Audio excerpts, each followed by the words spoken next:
May it please the court, I'm afraid this case is much more boring. As the court is aware, it presents a very narrow issue, which is whether under Texas law a charging order can include provisions that exceed what the charging order statute allows, and more importantly, involve the court in the LLC's operations. And to skip to something you mentioned, what we would ask is that the charging order be reversed and remanded, and the court directed to delete paragraph 3C from the charging order. That's the paragraph that includes the items that we believe are improper. A judgment creditor's ability to collect on its judgments from a judgment debtor's LLC is strictly circumscribed under Texas law. At some point in your argument, especially since you went music to my ears to tell us what you want, it came to our attention that there's another case pending on one of our panels with a similar issue, and so at some point we'll need to develop whether or not the pendency of that case affects this one and whether we ought to do something or not. I just don't want to forget to ask about it, or the two of you may know about it, and so just help us out in the midst of the arguments you're making. You know what I'm talking about? Am I being too opaque? Well, the underlying trial judgment in this case is also pending, but if there's another charging order appeal pending, I'm not aware of it. Okay, well, I may have misstated what I'm saying, but just don't want to forget there is something else pending that is sort of hanging out there that may be affect sort of what we do, or whether we hit the pause button or whatever, but I'll put it more precisely later in a point, or Judge Wilson or one of us, so both sides, just before you sit down, illuminate to us what to do. But when you mentioned the relief about the effect of the charging order, that's what triggered it in my head. So okay, press ahead. Thank you. So the charging order statute was enacted to stop creditors from interfering with the actions of limited partnerships or LLCs under Texas law, where a membership or a limited partner is the judgment debtor. And what a charging order provides is that any distributions that are made by the LLC in this case are charged to the judgment creditor. The judgment debtor doesn't get to keep those distributions. The creditor gets to get the distributions. But the charging order doesn't allow either the creditor or a court to require that any distributions are made. And specifically, the charging order statute says it is the exclusive remedy by which a judgment creditor of a member of an LLC may satisfy a judgment out of the judgment debtor's membership interest. And specifically, it further says that a creditor does not have the right to obtain possession of or otherwise exercise legal or equitable remedies with respect to the property of the Texas Limited Liability Company. And under Texas law, that means you can't give somebody else control over the LLC or its assets. Counsel, let's talk about that a little bit. So what I'm really interested in here is the interplay between the charging statute and the court's general powers to enforce its judgments. So the court, first of all, the district court said this order is not going to interfere with the operations of the LLC. So you disagree with that finding? I do disagree with that finding, Your Honor. How so? Because the judge says if the LLC wants to sell its property, it has to come get permission from the court. Right? Without the charging order, that's not the case.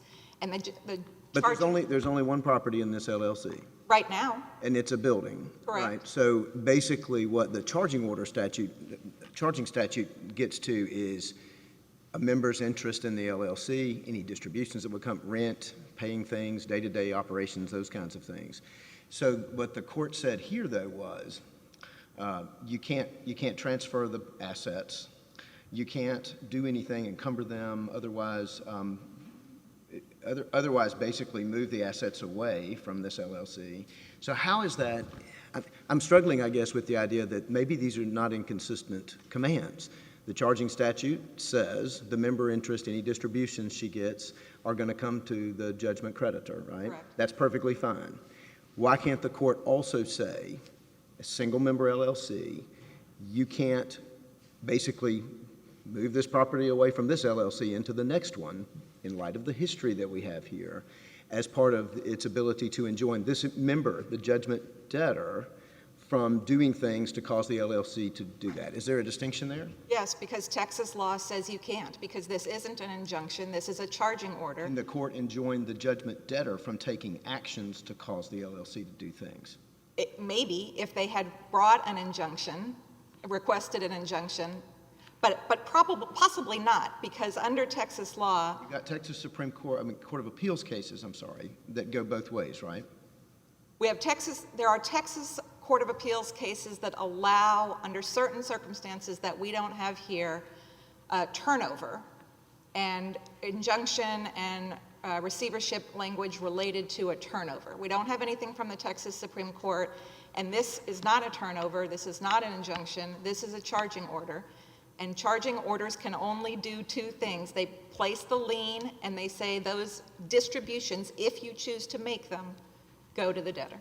So it may be called a charging order, but is the label significant? In other words, could a charging order also include injunctive relief?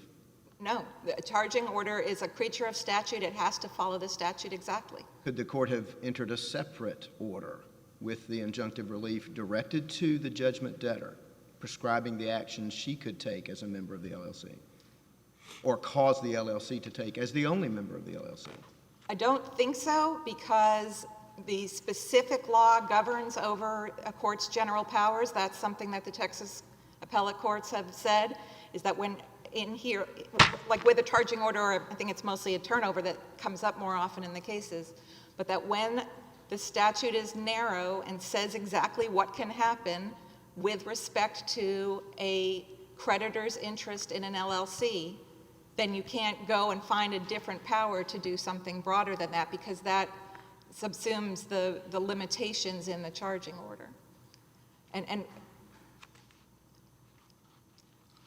But I guess, even if they could, and I don't think he could, that would be a different,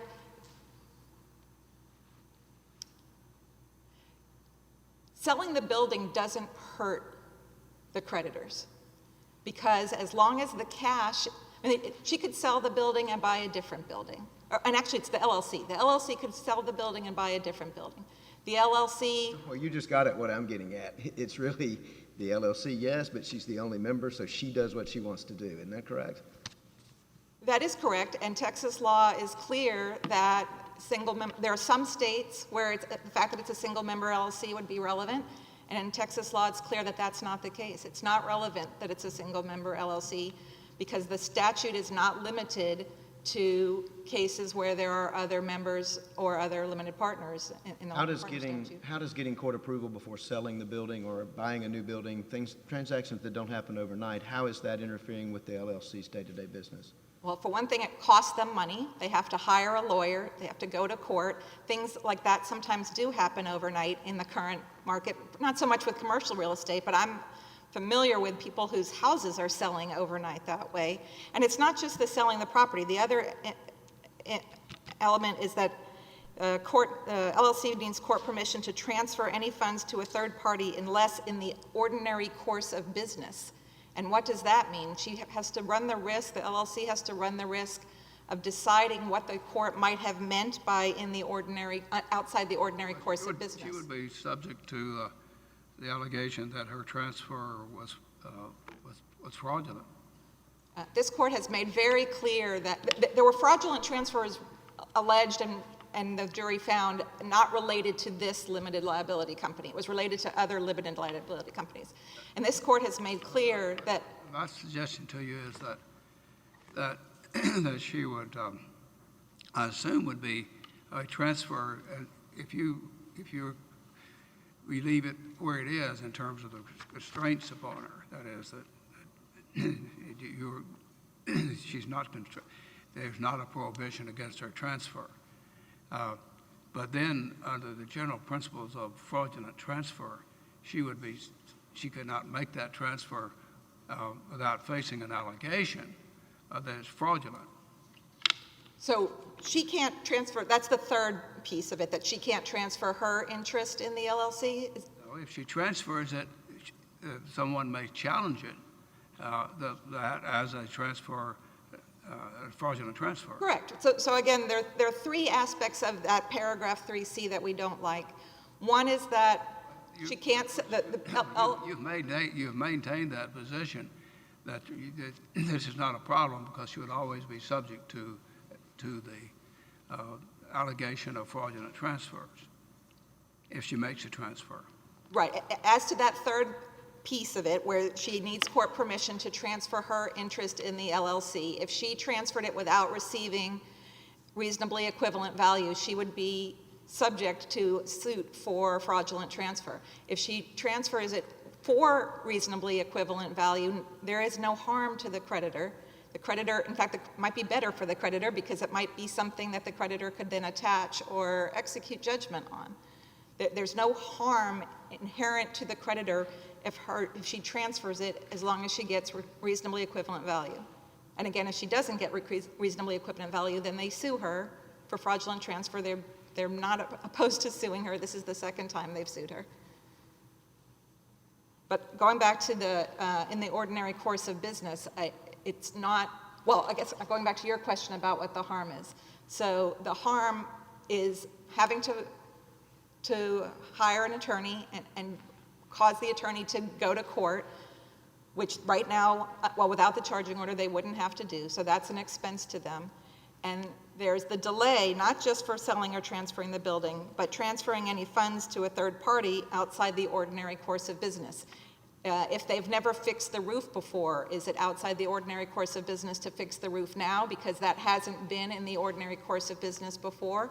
I don't know. They haven't before had to hire somebody outside to find tenants. Well, right now, commercial real estate is doing quite poorly. So if they had to hire somebody, broker to find tenants right now, is that outside of the ordinary course of business? This is the history of your client's transfers. It's quite plain that she's moving property around, et cetera, et cetera. And I return to this point that I don't see how you can maintain your argument that simultaneously argue to us that there should be no constraint upon her transfer of the property, and without facing the basic principle of equitable estoppel in a subsequent proceeding, that it challenges that this was a fraudulent transfer. You'd have to defend that case. Right. If she's transferred it, I would have to defend the case that it had been a fraudulent transfer if she didn't get reasonably equivalent value. But Not if. The question would be, did she? And that would be a question, correct? that'd be part of the question, but it wouldn't be just reasonable equivalent value. It'd also be the question of whether, given her history and all put together, this was a fraud, just a continuation of an effort to avoid creditors. And that would be a case in the future, but that doesn't authorize. I understand that, but what I'm trying to get to, you can't have your cake and eat it too. You can't come in and argue that this should not be included within the statute itself. But then we can make ordinary transfers. You would have to maintain that what seems to be an ordinary transfer is subject to proof that this is a continuation of the pattern that she's engaged in, and then she is subject to fraudulent transfers. Your Honor, under Texas law and the Peugeot I'm talking about equitable estoppel, when you're simultaneously arguing to one court to gain an advantage, and then subsequently you tell another court that, well, no, the statute says that we just transfer. This is an absolute protected transfer. Your Honor, I don't believe I am. There are two different statutes. The Peugeot court out of Houston says if what you're worried about is fraudulent transfers, then you deal with fraudulent transfers in a fraudulent transfer lawsuit. That doesn't let you use a charging order or a turnover order to prevent fraudulent transfers. Those are two different statutory schemes. I don't think we're communicating. I don't think we are. It's probably my fault, but I'm just suggesting to you that however we made, if we adopted your viewpoint, that your client is not home free to just say, well, I'm just making this transfer for a good, reasonable value, and hence it is proper. She's still open and vulnerable to the argument, and the charging statute doesn't protect her from that. Correct. It's independent law, and that Right. although it is a transfer for quote equivalent value, that a creditor can say no, it's not. Absolutely. And in the future, if we were here on a fraudulent transfer in the I just future. want that settled on the record.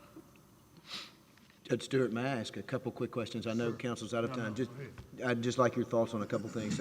So one thing, per Judge Stewart's earlier point, I think you said that the main crux of this case is also on a separate appeal here. So first question, our question is, if we obviously were to reach that case and reverse or whatever it is, the jury verdict, this appeal sort of becomes mooted, correct? Correct, Your Honor. Okay, so that may feed our discussion on consolidation of the appeals. But the second question, you mentioned, and we didn't talk about this much, about the sort of dueling Texas courts of appeals and the lines of authority there that, I mean, there's sort of an expansive view of the charging order statute and a more restrictive view of it. But the Texas Supreme Court hasn't answered this question, so should we certify the question as to the scope of the charging statute? Two things, if I may. One is, going back to your first question, it would only be moot if the whole judgment, if I went on every single aspect of the main appeal. If there's some piece left of the judgment so that the charging order would still relate to that piece, then it wouldn't be moot. Just I wanted to clarify that. So I actually don't think that the courts of appeals in Texas are divergent on the scope of a charging order itself. Where they're divergent is on what you can do under a turnover order that parties are saying you can't do because you could only do it with a charging order. So that's actually the dispute between the Court of Appeals. There is no Texas Court of Appeals opinion that we are aware of that lets you do what the court did here, which is to put limitations on what the LLC and its members can do without court authority. That said, well, my client would not like the delay. I don't think certifying the question would be inappropriate, other than that it hasn't yet percolated much under Texas law either. So it would be a little unusual for the Texas Supreme Court to wade in when its own courts of appeals have not yet considered the question. Well, let me ask you, following up on that last part, if we were to certify it, articulate for me what the certified question would be in light of what you just said about maybe it's not really percolating. I mean, just for my Louisiana ears, just what would the certified question be? Certified question would be under a Texas, may a court issue a Texas charging order that requires the LLC and its member to seek court permission to undertake the business of the LLC. Okay, all right, thanks. Any others? Thank you. Any others, Judge? All right, thank you, appreciate it. You've reserved your time.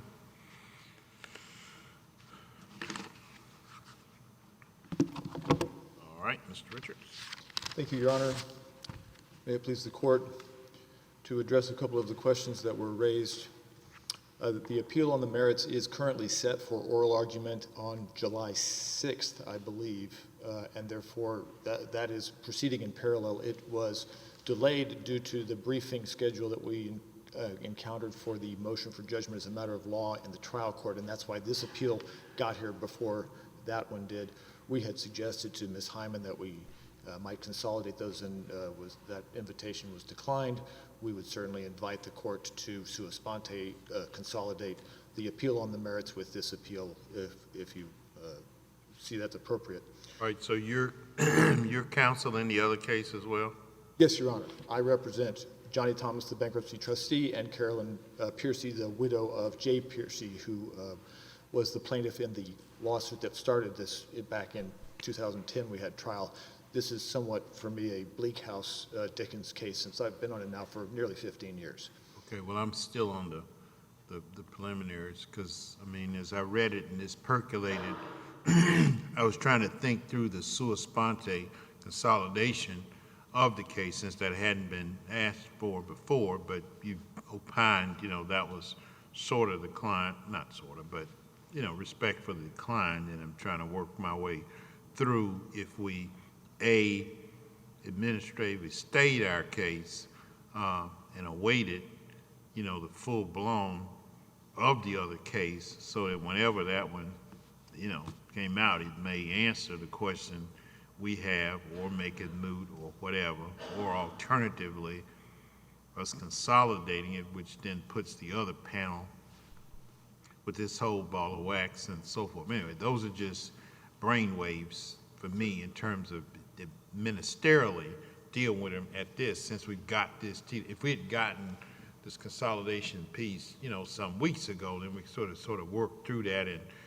knocked the oral argument. But by the time we it hit forward, we already had this case calendared and so forth, and at least it wasn't clear to me that one might obviate the other. But anyway, I'm not saying, speaking for the panel at all, that we'll do that. We're just trying to get counsel's best thoughts on, you know, knowing that those thoughts are percolating, so, you know, you don't get hit between the eyes of something that you didn't see coming. You'd at least know what the thinking was, and then you could help us, certainly me, knowing what's going on in the other panel and what's the most, you know, efficient way of staying hours or whatever. But anyway, that's just the ministerial, you know, sort of aspect of it. But, you know, go to you, man. And just on a final piece on that, Your Honor, that case is fully briefed, and so it is scheduled for oral argument. There is no additional briefing that will be. Well, if we stayed this case, if just once y'all finish, we just put a cork in the bottle, you know, and just awaited the other one to run full, but does that serve the same effect of us consolidating? Because, I mean, we consolidate, and they got all that other stuff, or is consolidation more efficient? Only for the purposes of efficiency, if the court felt that that was the case, and it certainly may not. But, I mean, the same history and record apply, although since there were a couple of items in the record that shifted, there's a few record sites that moved as a result, so that one has a little bit slightly different record. Okay, that's fine. I didn't mean to take all your time on that, but just since it brewed up quickly and it's a really important issue both ways, we want to be careful, you know, how we handle it so neither side is prejudiced by that. All right. Now, to address one other issue that was raised, it appears that Ms. Hyman would feel that this order might be acceptable if it said charging order and injunction as opposed to charging order. That, to me, elevates form over substance in a way that doesn't make sense. However, if the court feels that that's the only remedy that's necessary, and if you want to reform the order to say charging order and injunction at the beginning of it, that is certainly an acceptable outcome for our purposes. Now, Your position, counsel, I mean, back to my questions of counsel opposite, your position is, or explain it to me, is that a court could do a both and, a charging order and additional relief or injunctive relief to enforce its judgment. Absolutely, Your Honor. What about counsel's point about the specific statute versus general power? I would like to point out that I don't believe there's actually a split of the Court of Appeals that we've discussed in the briefing in this case. The Heckert case is a divorce case in which the husband created a single-member LLC, placed non-exempt assets in that single-member LLC, and the court granted a turnover of those assets from the LLC, drastically more invasive than the minimal order in this case, which merely requires leave of court before disposing of them. So to say that the exclusive remedy provisions of the charging order statute are absolutely in control, but somehow you can also say a turnover order reaching into the LLC is also permitted, those are clearly in conflict. And so the courts of Texas have clearly decided that under certain circumstances, such as single-member LLCs holding non-exempt assets, there is flexibility with regard to the sole remedy provisions. However, the other case that we've both cited extensively is the Paju case from the Houston Court of Appeals, which is 518 Southwest 3rd, 557. And I want to read to the court a little provision here at page 565 that talks about the Bennett versus Brooks case, which was another Houston case decided previously and is being referred to here. Bennett is factually distinguishable from this case. The receivership order in Bennett was directed toward the judgment debtor in his individual capacity, not toward his PLLC. The order facilitated the monitoring of PLLC assets, but did not authorize the attachment or seizure of any PLLC property.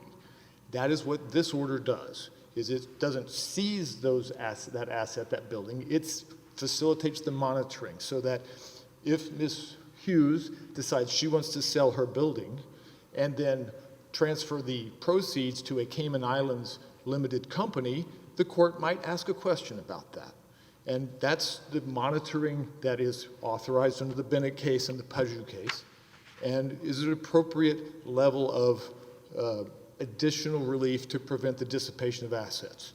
Similarly, in the Paju case, at the very last page, 567, 568, the court talks about a turnover and receivership order that was approved in that case that also, based on the perceived and based on the evidence, threat that assets would be dissipated, was appropriate to allow the monitoring of the assets of one of Mr. Paju's entities.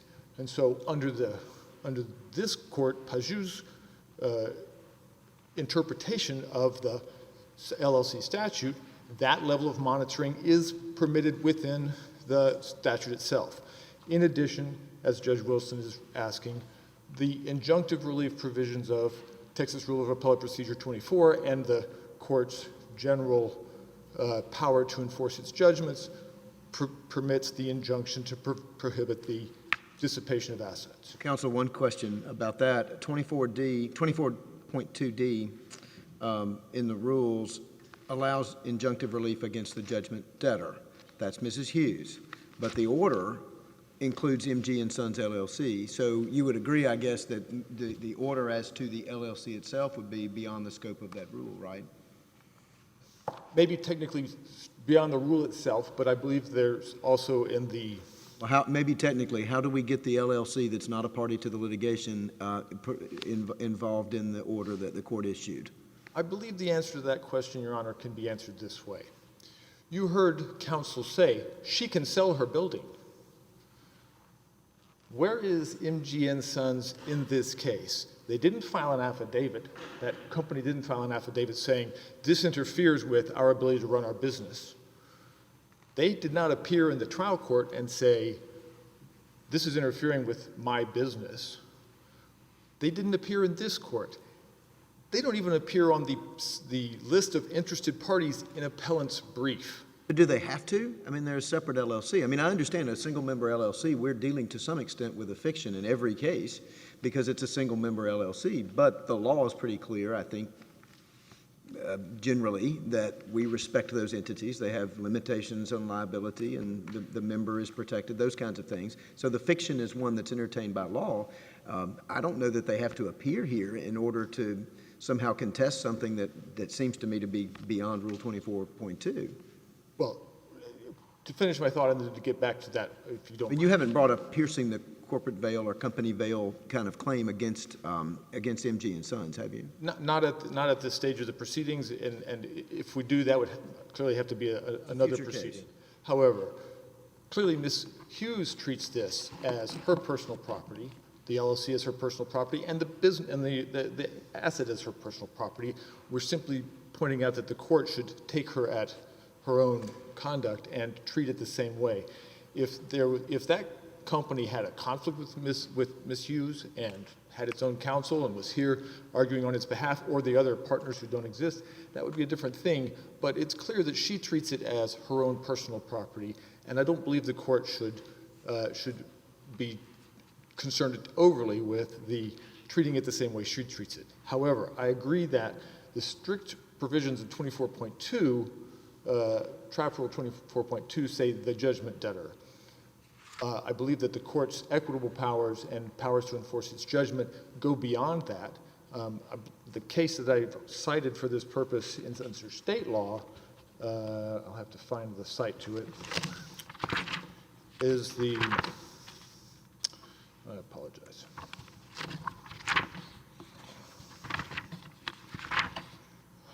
Is the Moyer case, which just talks about the court's general power to grant injunctions under state law without a cite to Trap 24. And so I believe those powers are more extensive than the limited strictures of 24.2. Now, to address one other issue that came up during Ms. Hyman's presentation. As I mentioned, I've been on this case now nearly 15 years. We've sued Ms. Hughes twice. We've had 2 findings of breach of her fiduciary duty. We've had findings of misappropriation of trade secret, findings of piercing the corporate veil, use of the corporate entity for fraudulent purposes to prevent the collection, fraudulent transfer. Much like Dickens in Bleak House, by the time I get done with this case, perhaps I will, I'll have to pass it on to my children. But the answer seems to be, we should just sue her again if she engages in fraudulent transfer in the future. I don't believe that's what justice calls for. I don't believe that anything in Judge Ezra's order is so invasive to this single-member LLC that it actually interferes with any business. It's been operating since September of last year. Let me back up a little bit. The legislature provided the protection of assets of LLCs, statutory creature. What is the barrier to someone challenging the creation of the LLC as part of an overall scheme to escape creditors? In other words, I sue, obtain a money judgment, and I filed an AJ and the county records that attaches the land, and that gives me perhaps some protection. But what happens before the AJ gets filed or anything is that immediately the property is, the defendant forms a single-member district. In other words, you're not. The question is whether or not the legislature contemplated foreclosing the utilization of an LLC itself as part of a scheme, as distinguished from protecting the other members of an LLC. And I believe I can answer that by pointing back to the formation of this LLC in the first place. She formed this LLC 30 days before our jury trial in Comal County, in which we were seeking damages for her breach of fiduciary duty. That jury came back with a verdict as to that, but only $1 in damages. If they had awarded substantial damages, I am confident that we could have brought a subsequent case for piercing the corporate veil of MG & Sons LLC and for fraudulent transfer of that asset to prevent the collection of Mr. Piercy's claim against her. Because we did not have a judgment against her contemporaneous with that event or in the near, run afterwards, that is why we didn't bring this claim in federal court against MG & Sons, because 10 years had passed and we didn't believe we had the basis to argue to the court then that that was fraudulent as to this current judgment. I'm just trying to get a picture of the scheme that's under the law as it now exists. If I'm sued and I see the thunder, I hear the thunder and then the verdict coming, and so I'm a single individual, and I run and get myself a single-member LLC. What is the barrier, if any, to the allegation that the LLC here is itself a creature was created for the purpose of evading, as distinguished from the purpose of an LLC being to protect LLC with other people's assets and da-da-da-da? And I believe the answer falls in two aspects. One is common law in Texas, which is piercing the corporate veil. That's how you get through that LLC if it was actually, fraudulently created to avoid an obligation. And then the second one is the fraudulent transfer statute. And those, I believe, are the two avenues for addressing the question that you're raising, Your Honor. I believe the briefing is very thorough, and clearly the court has a full understanding of what's at issue and what the arguments are. I can talk, a lot about the history, but I don't need to bore you with things that you've seen in the I briefing. don't think we need 15 years worth, so. I just want to finish by saying, Judge Ezra, 30 years on the bench, significant commercial experience, not a wild-eyed, out-of-control Court knows youngster. Judge Ezra. The court knows Judge Ezra. He was a Texas lad, but he went off to Hawaii, get a federal appointment. They came back and took senior status. He carried a full load in the Western District. I know. And we're very grateful for his assistance in our district. Very fortunate to have him. He saw the evidence at trial. He heard all the testimony. He decided that $859,000 of attorney fee disgorgement was an appropriate remedy for her breach of her fiduciary duty to perform its products. He affirmed the jury's finding of punitive damages. I don't believe that the court has any reason to question the probity of his decision in this aspect of the case, and we would appreciate that the decision be affirmed, and I'll give my 2 minutes and 45 seconds back to the court. All right. Thank you, counsel. We appreciate your argument and responses to the court's questions. All right. Back to you, Ms. Hyman. You have rebuttal.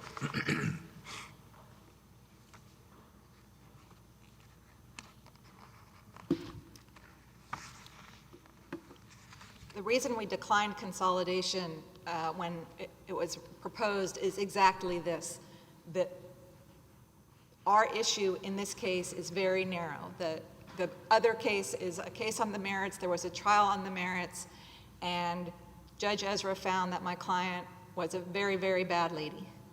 That is neither here nor there as to whether a Texas charging order lets him do what he did. The statute only comes into play, all these post-judgment collection statutes only come into play after someone has been found liable and isn't paying the judgment. It's already assumed that they are a bad person who is not paying the judgment. So that, we start even with that. The fact that she did all what they say she did, let's assume it's true. That's why I didn't want to consolidate it, because I'm here assuming it's all true. The statute is still limited on its face. And just to clarify, because I know she's listening, if I have made a mistake because I am using her name instead of the LLC's name, that's on me, that's not on my client. As a legal matter, the assets of the LLC belong solely to the LLC. They do not belong to Ms. Hughes. She can do what she can do with them only in her position as the managing member of the LLC. And counsel, for what it's worth, I don't take you to have done any of that. I've represented single LLCs and single LLC members, so I get what you said, but I do think there's an issue given the procedural history here, so I'll give you some cover on that. How about that? Thank you, Your Honor. To go back to your question about the harm, I think I got a little off that topic. In addition to having to hire attorneys, there is the delay. And perhaps the building doesn't sell that quickly, and so the delay there, I mean, it could, but it usually doesn't. It's more of the making the payments outside of the ordinary course. But what about counsel's point, that counsel opposite, that a turnover order, the cases, and we're talking about the Texas Courts of Appeal again, that a turnover order actually goes into the LLC and says, turn over this property, bring it back. This is far less invasive than that. The only cases that anybody has cited where a turnover order says go and get that property. So in fact, in Pajou, they had initially done that. The trial court had said there's going to be a judgment in this case, turn that judgment over to the debtor, I mean, to the creditor. I have a note because I messed that up, to the creditor. And that you can read in the Pajou opinion, a prior unpublished Pajou opinion, says, no, you can't do that. You can't go in and get the LLC's assets. That what the couple of turnover, like Heckert, they did order the husband to turn over the LLC interests to the wife, not the underlying property, but the LLC interest. That's an unpublished opinion. It was a divorce. It's not a normal commercial, and the business wasn't an operating business. This is an operating business.